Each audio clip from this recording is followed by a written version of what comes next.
Hello, today I'm going to be discussing if Australian Survivor should continue doing two tribes or not, because every season except for season 1 of Australian Survivor, there's been two tribes. Every season but season 1. Think about that. That is insanity. The fact that there have been, let me just check how many. You think I'm a Survivor Soup? I'm the number one Survivor fan. No, let me Google it. Sorry, guys. Sorry, I don't know this stuff on the top of my head. I believe it's their 10th upcoming season. One, two. Their ninth season is coming out for Australian Survivor, and this is the topic we're having. I just find it absolutely hilarious and weird that US Survivor, for some reason, they want to do three tribes. But Australian Survivor is doing the opposite. They're just like, nah, we ain't gonna do that. We're gonna do two tribes of 12. Which, two tribes of 12 is a lot of people, but I'm not judging. I mean, I want to get on one day. Anyways, yeah, I mean, for starters, two tribes tends to create a sort of battlefield mindset where it's easier to stick with people's original tribes. I've noticed with when you have more than two tribes, people are less likely to stay loyal to their original tribes. Well, you might think that they're more incentivized to stay loyal to their original tribes because there's less people, less numbers. But when people are on these bigger tribes and on the small tribes, I've noticed obviously the problems are going to be like challenge strength, not social enough, um, socially outcast. It's like these things do not matter to me, but obviously every cast is different. And as much as I wouldn't vote someone off based off the challenge, there's people out there who totally would. Especially in the Australian Survivor because it's so physically demanding, where people feel like they have to vote off the weak people, which is stupid, but that's not the point. Point is, two tribes. Here's the thing. I think for US Survivor or CBS Survivor, going back to two tribes works.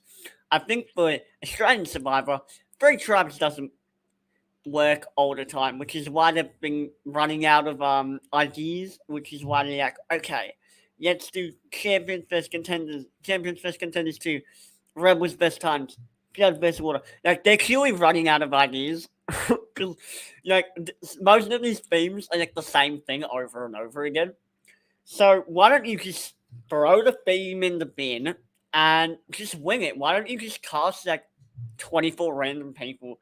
No theme at all. Literally just be like, you want to win Survivor? Get on. Come on. Come with your turn. But then again, I'm not on casting, so my opinion doesn't really matter that much. However, I want to see three tribes back in Australian Survivor. I think having three tribes back in Australian Survivor is good.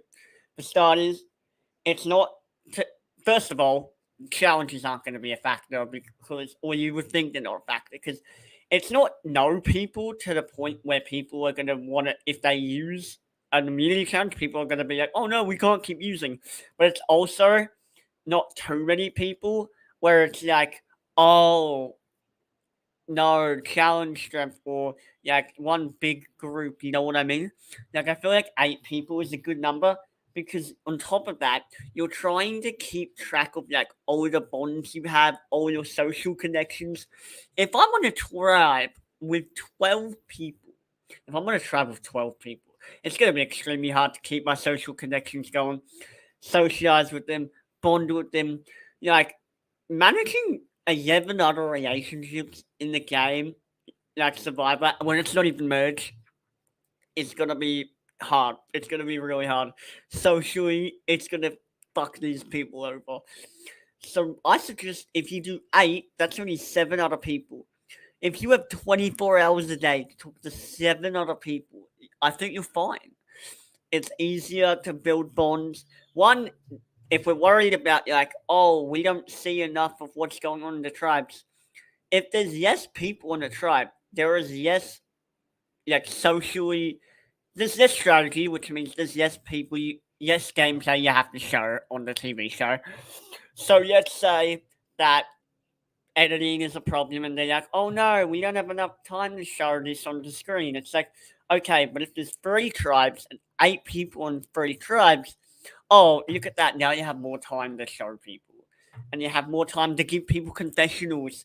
Because look, there's been a lot of people in Australian Survivor who have literally had 0 confessionals because of these 2 massive tribes. People will be like, 12 is too many people. 12 is too many people. You can't, like, show them all at once. It's like, okay, but, like, the fact that people like Mel, Melissa, and Jay are getting maybe 1 or 2 or 0 confessionals in the season when 2 of those people literally went to the merge is ridiculous. Like, come on, guys. Like, no. Like, I need Australian Survivor to go back to 3 tribes. I want them to go back to 3 tribes. Not permanently, but if they have a good mixture where they can be 3 tribes one day and 2 tribes the next, I honestly think it will be great TV. And also, they are going to do themes, which I prefer they don't do themes because most of the time, the themes they're doing seem to just be like, I don't know who's coming up with the themes, but yeah, it seems like they're struggling to come up with themes. So I think for the most part, the Australian Survivor casting should literally just be like, okay, let's just do I don't know, just like 24 in people, 3 tribes of 8. Make sure it swaps in like 4 rounds. So then, even if you do use an immediate, so if let's say it's 24 people, 3 tribes of 8, and then you have a swap after when it's down to 20 people, a swap when it's down to 15 people, a swap, and then a merge. Well, no, not a swap. Swap when it's down to 15 people, and then kill merge final 13, I guess. Sure, why not? Like, to me, it's simple. But to other people, it's like, oh my god, I don't want to see, like, all these 3 different tribes because that's more money invested for the show. Okay, look, Australian Survivor, I get it. It costs more. But, like, if you want people to, if you're worried about getting money, like, I guarantee you, there are people out there like me who will buy all 3 buffs and the merge buff. That's 4 buffs. And the other buffs on the new tribes. Like, like if you want money, like, we will buy the buffs. The more tribes you make, the more merch you can sell. Why wouldn't you want to sell us merch? I don't know, but I would. If I was a Australian Survivor, I'd want to sell more merch. 3 tribes. 3 tribes. 3 tribes is like. I mean, first of all, yes, people means there's probably going to be more strategic gameplay, and there's going to be yes tag teaming on people because in Australian Survivor, if you're on a tribe of 12 people, you can get 7 people and literally just be like, fuck you to that older other people in your tribe. But if you're on a tribe of 8 people, every single vote matters way more than if you're on a tribe of 12 people. You know what I mean? Like, when there's yes people, the votes are more important. The numbers are more important. The alliances and the strategy and the reasoning is more important. If you are worried, Australian Survivor, about the whole like, oh, we don't want to use ratings, stop doing physical challenges that literally make Australian Survivor contestants want to vote off the weakest things. Okay, just stop doing it, and you're fine. You're fine because if we go back, here's the thing: I think 2 tribes is good most of the time. When you have 2 tribes, you have good guys and bad guys, or you have that competitive edge. You know, everyone loves rivalries. We dig it. It's amazing. But if you have rivalries and you have like a third party involved, I'm just saying you don't need to twist your advantages as much. And that's another problem Australian Survivor has, where they try to add like 700 different things. The players you cast will provide for the show. You don't need to add 700 choices. Just do one idol at one each camp and just watch. Like, I know this is really stupid, but like, I think Australian Survivor should implement like a strategy where it's like you can't vote someone off based on challenge strength. Because what if your tribe just keeps using anyways? Imagine if it's three tribes of eight, one tribe just uses every single immunity challenge, and they're just like, no, so we're trying to keep the tribe strong. It's like you've already lost like 4 times. You can't really keep the tribe strong. You're already down in numbers. What's the point? But that's just me. As for like the whole like 2 tribes or 3 tribes, I mean, look, I get 2 tribes for like even numbers, but like this is Survivor. Like, come on, spice it up a little bit. If every single thing is predictable, that's boring. If I'm a Survivor superfan and I get casted, when I get casted, you're not gonna want me to know exactly when a swap is gonna happen, when the merge is gonna happen, when how many people are gonna be on my tribe. Like this information can help me ruin the season. And when I say ruin, I mean like steamroll a season because all you have to do is get a few other fans and you can literally just get rid of everything. You literally knock it out of the park. And I think Australian Survivor seems to have forgotten that. Like, yes, you should cast super fans, but also update what you're doing. Don't just keep the same stuff. If you constantly do two tribes, Australian Survivor, if you constantly do 2 tribes, don't be surprised when one tribe gangs up on another one. That's boring. If there's 3 tribes, it's harder for one tribe to gang up on another one. And you might say, well, what if 2 tribes gang up on one tribe? The likelihood of 2 tribes ganging up on one tribe is very unlikely, considering how 3 tribes are separated. Oh my god. Considering how 3 tribes are separated. So let's say it's 8, and then they go into a final 18, right? 8, 8, 4, why not? Hypothetical, right? 8 people in this tribe, 8 people in this tribe, 4 people in this original tribe. If they go into the merge, well, into a swap, the likelihood of all 4 people in the minority, well, on the worst tribe, getting ganged up on is so unlikely. The 8 are going to want to go after it, Kevin. The 4 are going to be like, okay, we're in the middle, blah, blah, blah, whatever, right? That's just an example. Like, if you don't want pagongings to happen, and you don't want majority alliances to be massive and a boring season, make it 3 tribes.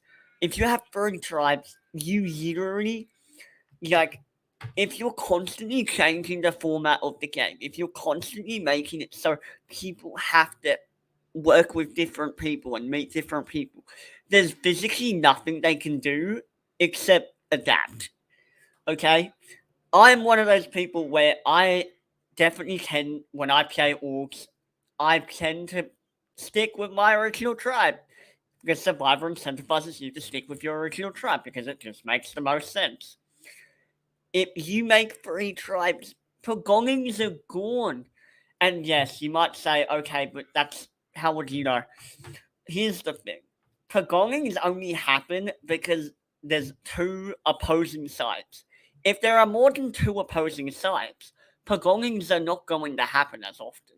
Majority alliances aren't going to happen as often. And this big flashy thing where you want good TV, where like it's not a steamroll, it won't happen. It won't happen in Spot. I'm telling you, it will not happen. So just trust me on this. I get it. It's scary putting yourself out there, putting your foot out there, and yes, people might be saying, "Oh, you're just copying CBS Survivor US." Who cares? You're not actually copying Survivor US. You guys are your own company. You guys can come up with your own ideas. I believe in you. The Australian Survivor fans believe in you. There's a reason why people internationally watch you.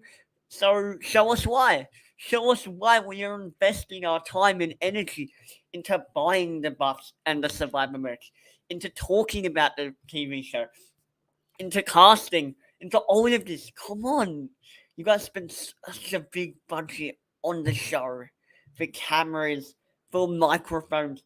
There are people out there at night following people like 24/7.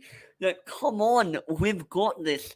But yeah, either way, I would say overall, I think Free Tribes, not all the time. I think having it all the time is a horrible idea. Like CBS Survivor, what they're doing right now, they shouldn't do that every season. But some of the time, it should be two tribes. Some of the times, it should be three tribes. Because if you have that diversity, one, the season is predictable. Two, you're not going to get. It's going to be harder for people to steamroll a season if they're constantly swapping and constant. And if here's the thing, it's way easier to gang up on one tribe if there's 12 of you versus 5 of the other tribe, compared to if it's 8 versus 6 versus 5. You know what I mean? It's way harder to gang up on people and make an easy vote if there are more factions from the beginning. Okay?